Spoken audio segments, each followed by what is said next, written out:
আমি আব্দুর রাজ্জাক বিন ইউসুফ 32 বছরে কোনোদিন অপ্রয়োজনীয় বাক্য বলিনি, কোনোদিন মাযহাব নিয়ে আমি কথাই বলি না, মাযহাব আমি পাতাই পড়ি না। আমার জীবনে আমি কোনোদিন সরকার নিয়ে কথা বলি না, ওটা আমার পাতাই নয়, ওই পাতা আমি পেপারও পড়ি না। আমার স্বভাবের বাইরে দুইজন যেখানে আছে সেখানে বসি না। আমার জীবনে আমি কোনোদিন চায়ের স্টলে বসিনি, ছাত্র জীবনে নয়, শিক্ষক জীবনও নয়। বাড়ি থেকে বের হলে আমার মা বলতো, দোকানে বসিও না, প্রাইভেট পড়ায়ও না, দাওয়াত খায়ও না, মানুষের সাথে বন্ধুতালি করিও না। এই 4টে কথা আমার মা বলতেন বাড়ি থেকে বের হওয়ার সময়। আমার জীবনে আমি কোনোদিন দোকানে বসিনি, 1 মিনিটের জন্য নয়। এখন তো ব্যস্ততার কারণে হাটে বাজারে এই যায় না। তো বক্তব্য আমি আব্দুর রাজ্জাক বিন ইউসুফ বাংলাদেশের মাটিতে বক্তব্য করতে পাবো না, মানে কে এমন আছে সাহস করতে পারে, কে এমন মায়ের বেটা আছে কথা বলতে পারে যে আমি জীবনে কোনোদিন পাতেও চাইনি? এই সাহসই নাই। আপনি বের করেন, তলিয়ে দেখেন। কেউ যদি কোনোদিন প্রমাণ করে দিতে পারে বিগত 32 বছরে 1990 সালে 90 না 92 সালে ময়মনসিংহ জামালপুর চীনাডলিতে সর্বপ্রথমে হাত তুলে মোনাজাতের বাহাসে এসেছি আমি। 90 সাল যদি হয় তাহলে কতদিন আগে? 32 বছর আগে। হ্যাঁ, 33 হলো, 33 নাই 32। মোনাজাতের বাহাস নিয়ে কথা বলতে এসি জামালপুর চীনাডলি, নাম শুনেছেন? আমি কোনোদিন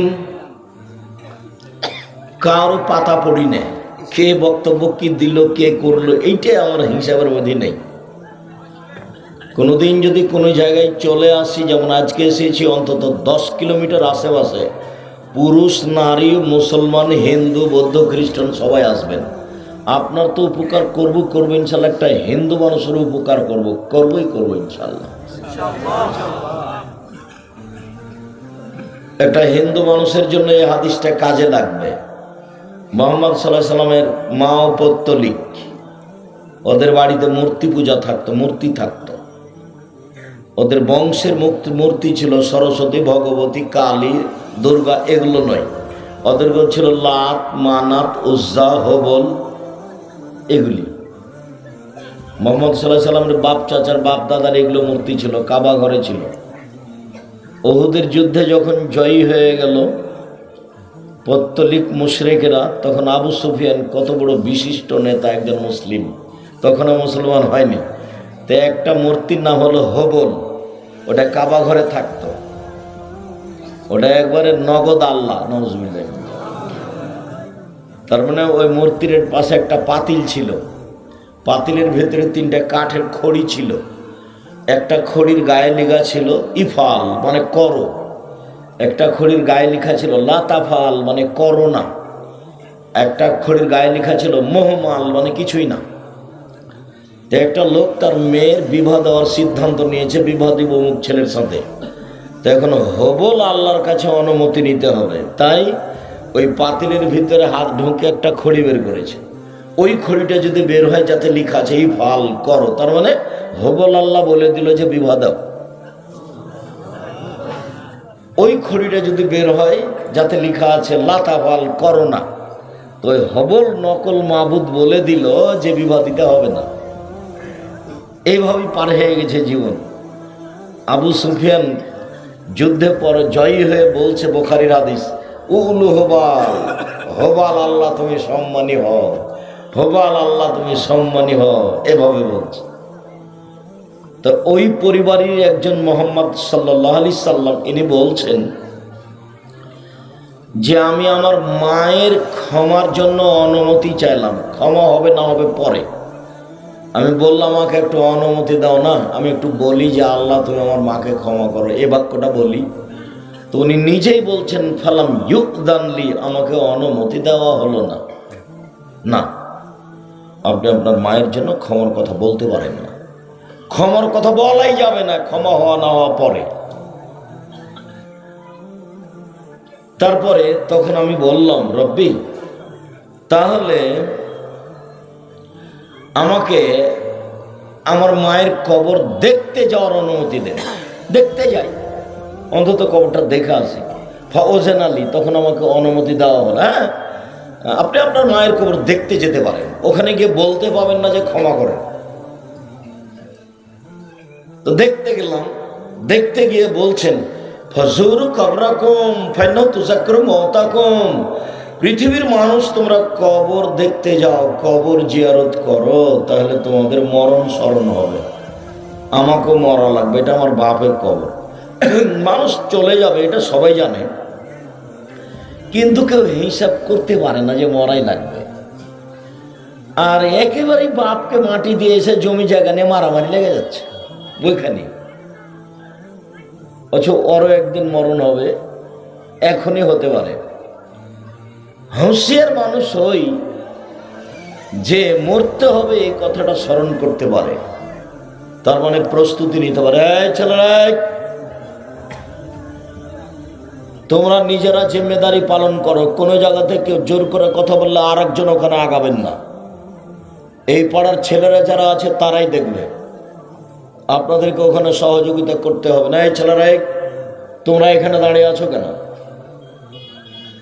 বসে পড়তে হবে, না হলে সরে যেতে হবে। দুটোর মধ্যে একটা আপনাকে আমি কষ্ট দিতে চাইনি। আর জায়গা আছে বলে আমার অনুমান, জায়গা না থাকলে দাঁড়িয়ে থাকবেন সেটা ভিন্ন কথা। তো কবর যত কঠিন, কিয়ামত তার চেয়ে অনেক বেশি কঠিন। কিয়ামত যত কঠিন, জাহান্নাম তার চেয়ে অনেক অনেক অনেক বেশি কঠিন। কি দিয়ে বুঝায় আপনাকে আমি জাহান্নাম কত কঠিন? কবর বলতে বাড়ির পিছন দিকে 2-2.5 হাত গর্ত খুঁড়ে যেটা মাটি দিয়ে দেওয়া হয়েছে সেটাই কবর নয়। সেটাই যদি কবর হয় তাহলে যাকে বাঘে খেলো তার কবর কোথায়?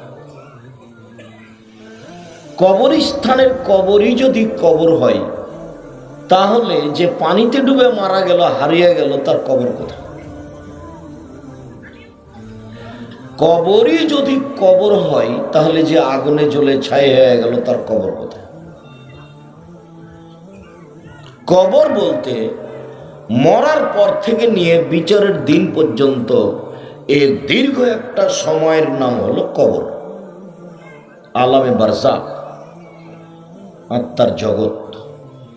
ওর আত্মা বুঝতে পারে ভালো মন্দ।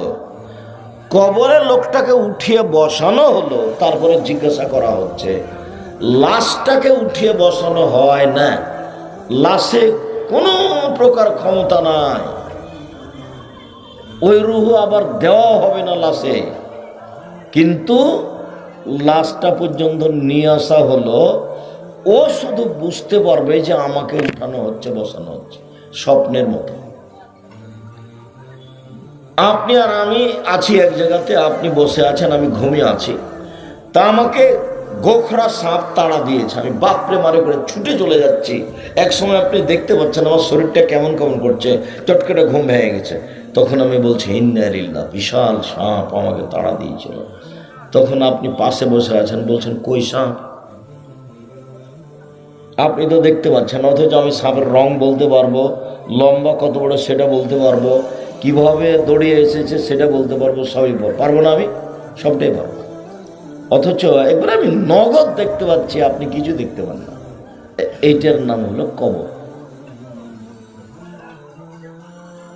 সম্মানিত দ্বীনী ভাই বোন, উসমান রাদিয়াল্লাহু তাআলা আনহু যখনই কবরের পাশে দাঁড়াতেন তখন কাঁদতেন। তাকে বলা হতো তাজকুরুল জান্নাত ওয়ান নার ফালা তাবকি ওয়া তাবকি মিন আজা। আচ্ছা উসমান রাদিয়াল্লাহু তাআলা, আপনি যখন কবরের পাশে দাঁড়ান তখন এত কাঁদেন কেন? জাহান্নাম জান্নাতের কথা শুনলে তো এত কাঁদেন না, দেখি খালি কবরের পাশে দাঁড়ালেই কাঁদেন। তখন উনি বলছেন, দেখেন আল্লাহ নবী বলেছেন, আল কবর আউয়ালু মানজিল মিন মানাজিলিল আখিরাহ, কবর হচ্ছে মানুষের মরার পরে প্রথম বিপদ। না জামিন ফাবাদাইশরমিন, মানুষ যদি কবরে বেঁচে যায় বাকিগুলো সহজ হয়ে যাবে, কিয়ামত সহজ হয়ে যাবে।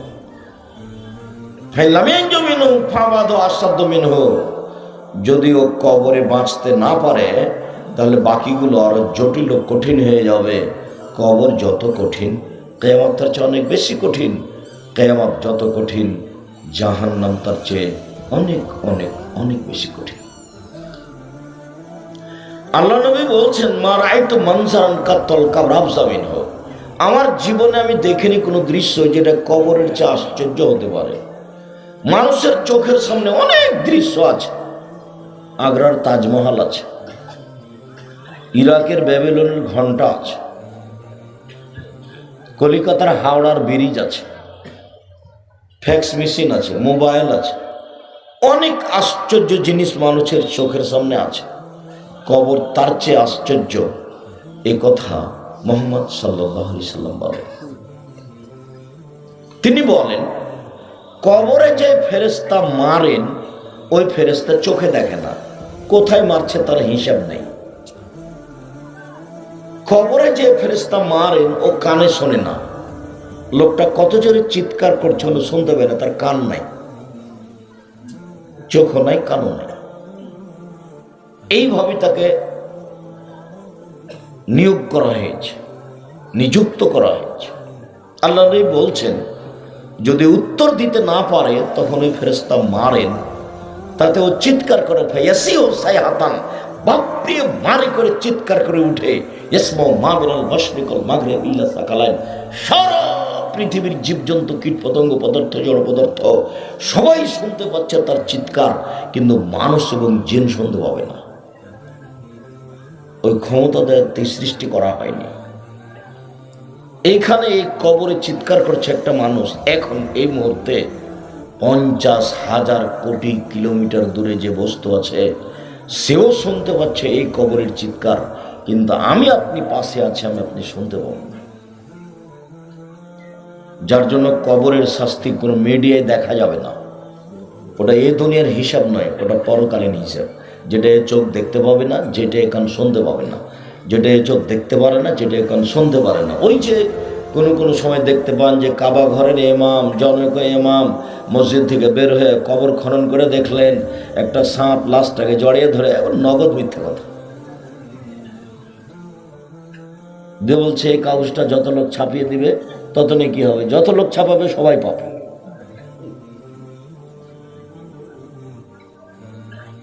যেমন এটা মিথ্যা কথা, তেমন দলের নামে অনেক দল আছে মিথ্যা। যেমন এদিকে দেখা দিয়েছিল কাদিয়ানি, গোলাম আহমদ কাদিয়ানি, আর একজন নবী,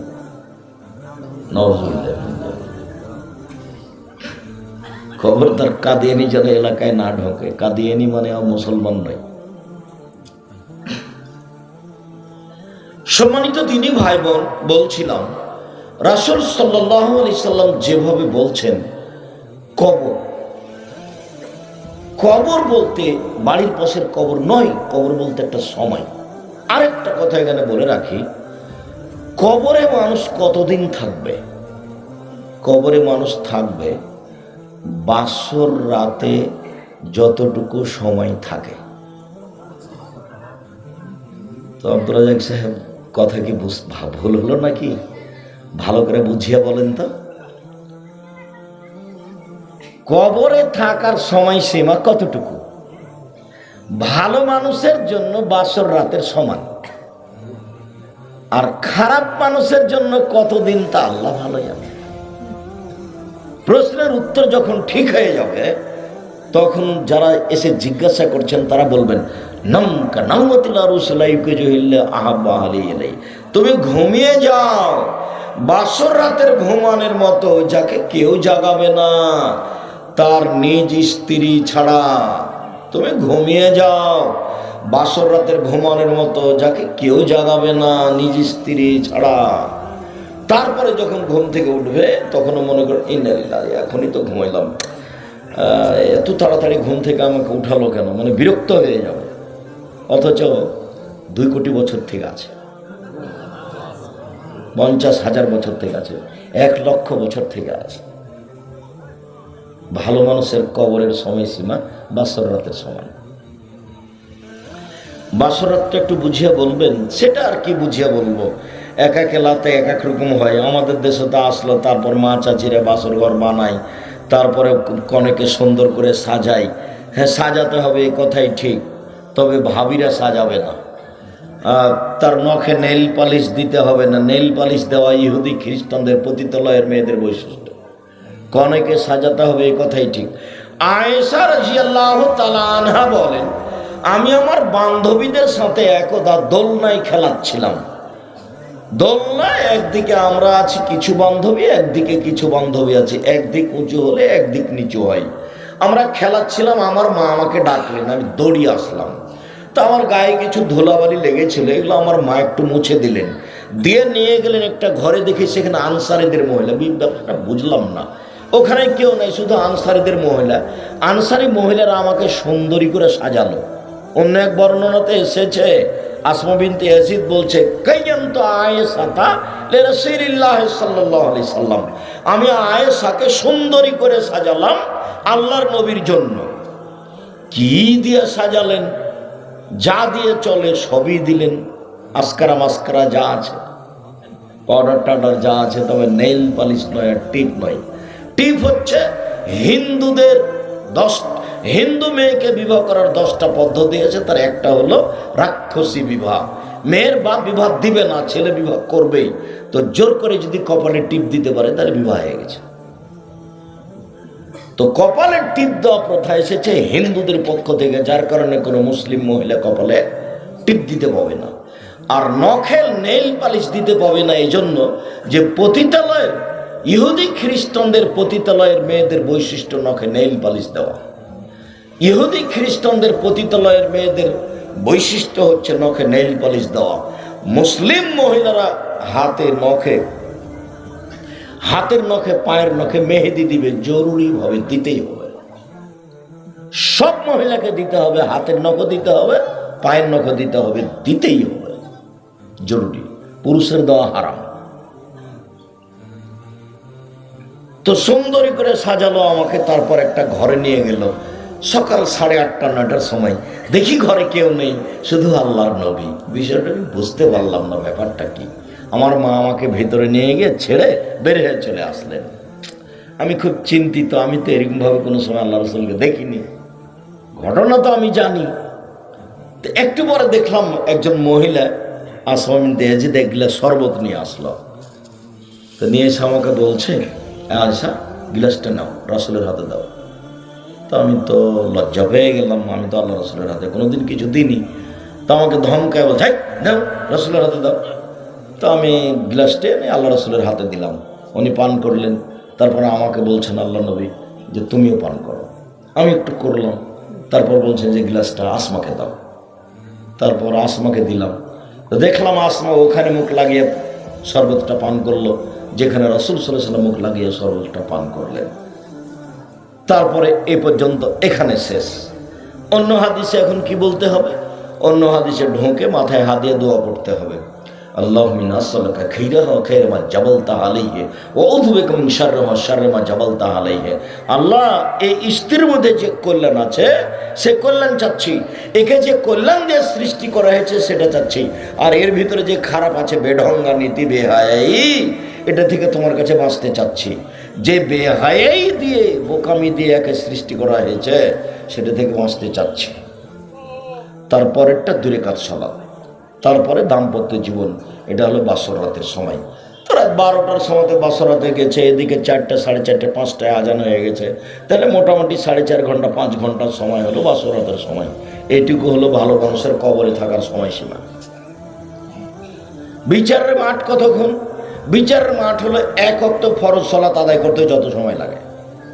একজনের বিচারের সময়সীমা হলো, একজন ভালো মানুষের বিচারের সময়সীমা হলো 1 ওয়াক্ত সালাত আদায় করতে যত সময় লাগে। ধরে নি মাগরিব 7 মিনিট, ধরে নি জোহর 7 থেকে 10 মিনিট, এই সময়ের মধ্যে একজন ভালো মানুষের বিচার হয়ে যাবে।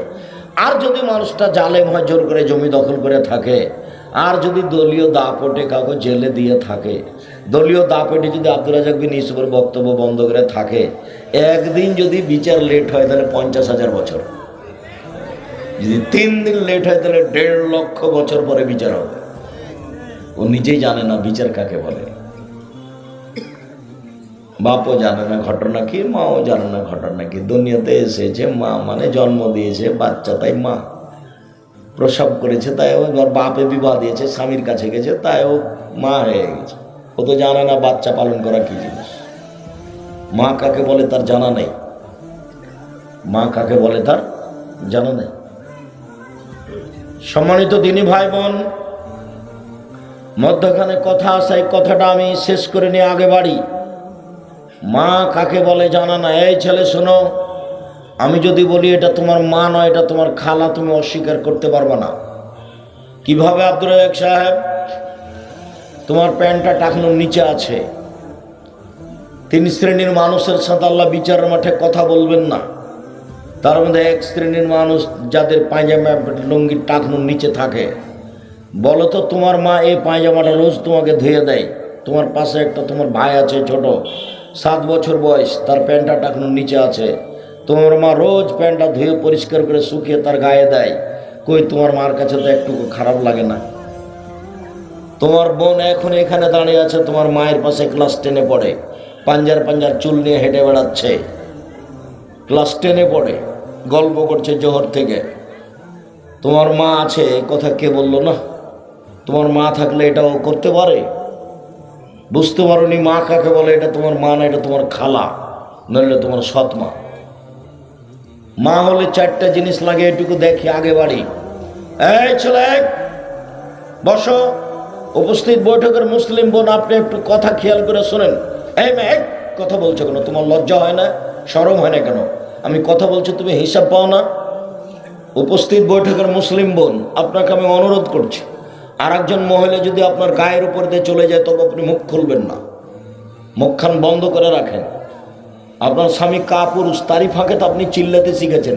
ঢং ঢং করে এসেছেন, ডোডো করে, আবার ঢং ঢং করে চলে যাবেন। শরমও নাই, লজ্জাও নাই। গল্প করতে করতে আসেন, গল্প করতে করতে চলে গেলেন। আপনার বাপও কাপুরুষ, আপনার স্বামীও কাপুরুষ। আপনার স্বামী একটা ঘৃণিত পুরুষ। স্বামী হলে ক্ষমতা লাগে। চোখ যেভাবে ঘুরে বউ সেভাবে চলে, তার নাম ক্ষমতা। চোখ যেভাবে ঘুরে বউ সেভাবে চলে, তার নাম ক্ষমতা। বউ পালন করলে ক্ষমতা লাগে। আল্লাহ রাসূল বলছেন, ইয়া মাশারা শাবাব মান ইসতাতা মিনকুম বাত ফালা তাজাওয়াজ। এই যুবকদের শোনো, বিবাহ করলে আগে ক্ষমতা লাগবে, তারপরে বিবাহ। ক্ষমতা মানে পেশাবখানা, পায়খানা, মোহ, শারীরিক ক্ষমতা, কন্ট্রোল ক্ষমতা, সব যখন থাকবে তখনও বিবাহ করবে। যদি ক্ষমতা না থাকে তাহলে তাকে রোজা থাকতে হবে। আল্লাহ নবী বলছেন, রোজা থেকে থেকে থেকে থেকে ও তার যৌবনকে ধ্বংস করে দেবে, বিবাহ করতে পারবে না। যার মেয়ে ক্লাস 10-এ পড়ে, এখানে মাথায় কাপড় দিয়ে নাই, ওকে হিন্দুর মেয়ে, ওকে ইহুদি খ্রিস্টানের মেয়ে, তো মাথায় কাপড় দিয়ে নেই কেন? ওর বাপ আছে, ওর ভুল কথা, ওর বাপ নেই। ওর মা আছে, এটা ভুল কথা, ওর মা নেই। বাপ মাকে শুধু ইনকামের জন্য আর ভাত রান্না করে খাওয়ার জন্য, ইনকাম আর ভাত রান্না আল্লাহ রাসূল ওভাবে বলেননি। একে লালন পালন করতে হবে, এ কথা বলেছে। ওকে লালন পালন করতে হবে, ওকে দেখাশোনা করতে হবে। বাপেরটা আগে বলি, তারপর মায়েরটা বলছি। বাপ, মান ওয়ালাদা লাহু ওয়ালাদুন, যে বাপের ছেলে মেয়ে জন্ম নিবে, ফালিহিসান ইসমাহু, সে যেন একটা সুন্দর নাম রাখে। নাম রাখতে হবে, 7 দিনের দিন আকিকা করতে হবে, 7 দিনের দিনই করতে হবে। 14 দিনও হবে না, 21 দিনও হবে না। পৃথিবীর সবাই যদি বলে তবুও হবে না।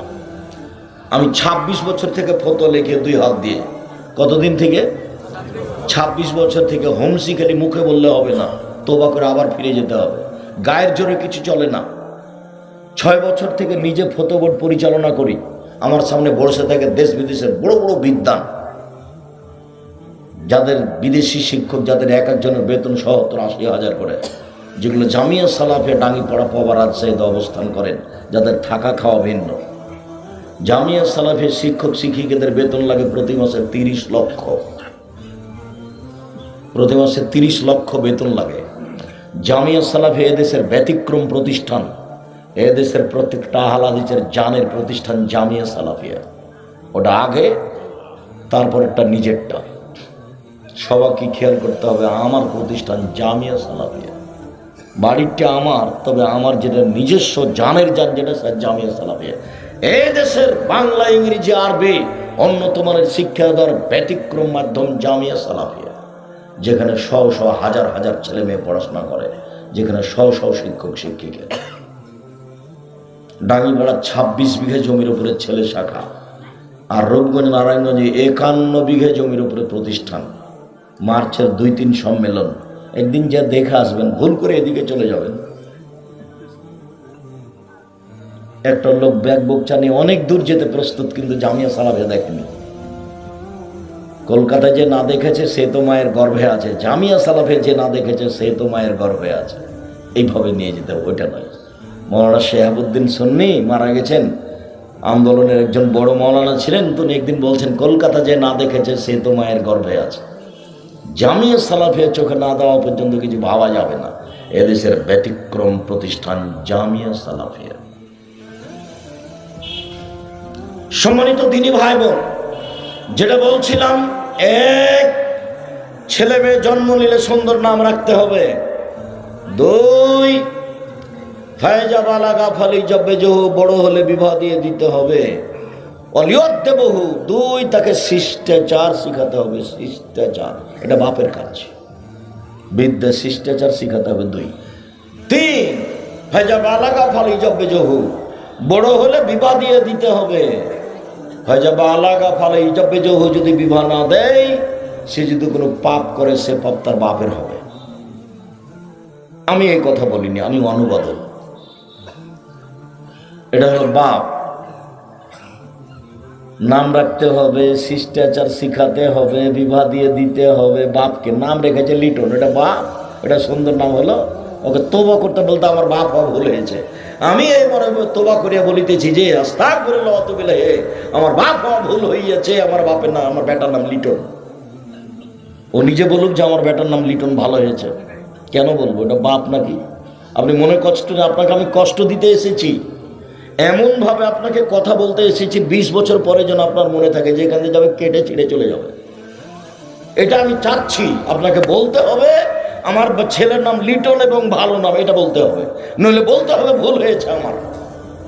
কোন সাহস আপনি কথা বলেন? আমি আব্দুর রাজ্জাক বিন ইউসুফ, আমার জীবনে আমি কোনোদিন অপ্রয়োজনীয় বাক্য ব্যবহার করিনি 32 বছরে। আব্দুল্লাহ, আব্দুর রহমান, আব্দুর রহিম, আব্দুল হামিদ, আব্দুল গাফফার, আব্দুল সাত্তার, এগুলো নাম। ইউসুফ, ইসমাইল, ইয়াকুব, ইয়াহিয়া, ইদ্রিস নবীগণের নাম। আল্লাহর নবী বলছেন ইব্রাহিম নবীগণের নাম রাখো, আল্লাহর গুণবাচক নাম রাখো। তো লিটন কোনটা? একটা কাঠ রাখতেন, সেটা ভালো ছিল। কাঠ, আমার ছেলের নাম কাঠ।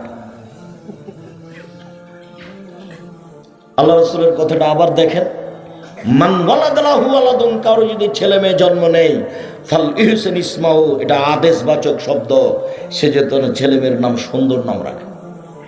কি সুন্দর! খালি বিবেচনা অন্যের কাছে দিলেই হবে, দিনরাত খালি নির্বাচন করে বেড়ালেই হবে। মুখের চরিত্র ফুলের মতো পবিত্র, আর বক্তব্য বন্ধ করো। 2, 3, অলিয়তে বহু, তাকে শিষ্টাচার শিখাতে হবে। বিদ্যা, চাল চলন, আচরণ, কথাবার্তা বাপ মাকে দিনরাত দেখতে হবে। বিবাহ দিয়ে দিতে হবে, যদি বিবাহ না দেয় তাহলে পাপ তার বাপের হবে। অনুবাদ। এবার মায়ের কাছে চলেন। এই ছেলে, এক খেয়ালে চেয়ে থাকবা, কথা বলবে না। উপস্থিত বৈঠকের মুসলিম বোন, আপনি একটু লজ্জা করেন, আপনি একটু শরম করেন, আপনি একটু হায়া করেন, আপনি কথা বলা বন্ধ করেন। আপনাকে বলছি, জাবের রাদিয়াল্লাহু তাআলা আনহু বলেন, আমরা একদা আল্লাহ রাসূলের সাথে যুদ্ধ করে আসছিলাম, মদিনায় ঢুকবো। তখন তিনি বলেন, থামো, সবাই এখানে থামো, আমরা সকালে মদিনায় ঢুকবো, রাতে এখানে থেকে যাব। তো জাবের বলছেন, আল্লাহর নবী, আমি নতুন বিবাহ করেছি, আমাকে বাড়ি যেতে অনুমতি দেন।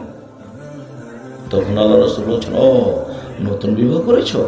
বিকরানা সাইয়্যিবা, কুমারী মেয়ে বিবাহ করেছো না তালাক প্রাপ্ত মেয়ে বিবাহ করেছো? কুমারী মেয়ে বিবাহ করেছো না তালাক প্রাপ্ত মেয়ে বিবাহ করেছো? তো জাবের বলছেন, সাইয়্যিবা, তালাক প্রাপ্ত মেয়ে বিবাহ করেছি। ওর বিবাহ হয়েছিল, ওর স্বামী তাকে তালাক দিয়ে দিয়েছে, আমি তাকে বিবাহ করেছি। তখন আল্লাহ রাসূল বলছেন, হাল্লা বিকরান তুলায়বহা তুলায়বকা তুমি কুমারী মেয়ে কেন বিবাহ করলে না? তুমি তার সাথে খেলতে, ও তোমার সাথে খেলতো। তুমি অবিবাহিতা মেয়ে কেন বিবাহ করলে না? তুমি তার সাথে খেলতে, ও তোমার সাথে খেলতো। তুমি কুমারী মেয়ে কেন বিবাহ করলে না? তুমি তার সাথে খেলতো, তোমার সাথে খেলতো। আচ্ছা যাক, আল্লাহ নবী এ পর্যন্ত বললেন। দেখি জাবের কি বলছেন। জাবের বলছেন, আল্লাহ নবী শোনেন, আমার বাপ উহুদের যুদ্ধে শহীদ হয়েছেন 6 জন মেয়ে রেখে। আমার 6টা বোন আছে। আল্লাহ নবী শোনেন, আমার পিতা উহুদের যুদ্ধে শহীদ হয়েছেন, 9 জন মেয়ে রেখে মারা গেছেন। আমার 9টা বোন আছে। এক বর্ণনায় 6টা, এক বর্ণনায় 9টা। আল্লাহ নবী শোনেন, আমার পিতা উহুদের যুদ্ধে শহীদ হয়েছেন, 6 জন মেয়ে রেখে গেছেন। আমার 6টা বোন আছে। 9 জন মেয়ে রেখে গেছেন, আমার 9টা বোন আছে। আমি আমার বোনদের সমবয়সের মেয়েকে বিবাহ করিনি 4টা কারণে। এটা হলো মায়ের কারণ। এই 4টা মাকে লাগবে। এখন বলছে শোনেন, আমি আমার বোনদের সমবয়সের মেয়েকে বিবাহ করিনি 4টা কারণে। এক, তুয়ার দেব না, আমার স্ত্রী যেন আমার বোনদেরকে শিষ্টাচার শেখাতে পারে। শিষ্টাচার, শিষ্টাচার কি জিনিস? আমার জামালপুরে বাড়ি, শিষ্টার খাওয়ার জন্য খেতে হয়। শিষ্টাচার বুঝি সুঝি না। শিষ্টাচার, শিষ্টাচার কি জিনিস? আম্মু, জুতা পরার সময় ডান পায়েরটা আগে পরো, খোলার সময়টা বাম পায়েরটা আগে খোলো। শিষ্টাচার। আম্মু, ঘুমানোর সময় ডান কাতে দুয়া পড়ে ঘুমোয়। শিষ্টাচার। আম্মু, মসজিদে ঢোকার সময় ডান পা আগে ঢোকায়, বের হওয়ার সময় বাম পা আগে বের করিও। শিষ্টাচার। আম্মু, মোবাইলে রিং হলে অন করে দিয়ে হ্যালো বলিও না, হ্যালো বলে কুকুরকে ডাকে, বলবে আসসালামু আলাইকুম। শিষ্টাচার। আম্মু, কেউ যদি তোমার কাজ করে দেয় একটু, কেউ যদি তোমাকে 1 গ্লাস পানি দেয়, তাহলে বলিও জাযাকাল্লাহ খার, আল্লাহ তোমাকে উত্তম প্রতিদান করুক। কখনো বলো না থ্যাংক ইউ। ওটাও শিষ্টাচার, এটাও শিষ্টাচার। কখনো থ্যাংক ইউ বলো না, ওটা কিছুই না, ওটা কিছুই না। জাযাকাল্লাহ খায়, তুমি যে 1 গ্লাস পানি দিলে আল্লাহ তার প্রতিদান দান করো। নিজের কাছে আর রাখলাম না। এই নিয়ে কথা পরে। শিষ্টাচার, আমার স্ত্রী যেন আমার মেয়েদেরকে শিষ্টাচার শেখাতে পারে। 2, ওয়াতুআল্লিমুহুন্না, আমার স্ত্রী যেন আমার বোনদেরকে বিদ্যা শিখাতে পারে। বিদ্যা, বিদ্যা কি জিনিস? আম্মু, সুতরাং আসুন আমরা আমাদের জীবনকে ভালো কাজে ব্যয় করি, আমরা বেশি বেশি করে নেক আমল করি আর খারাপ কাজ থেকে বিরত থাকি।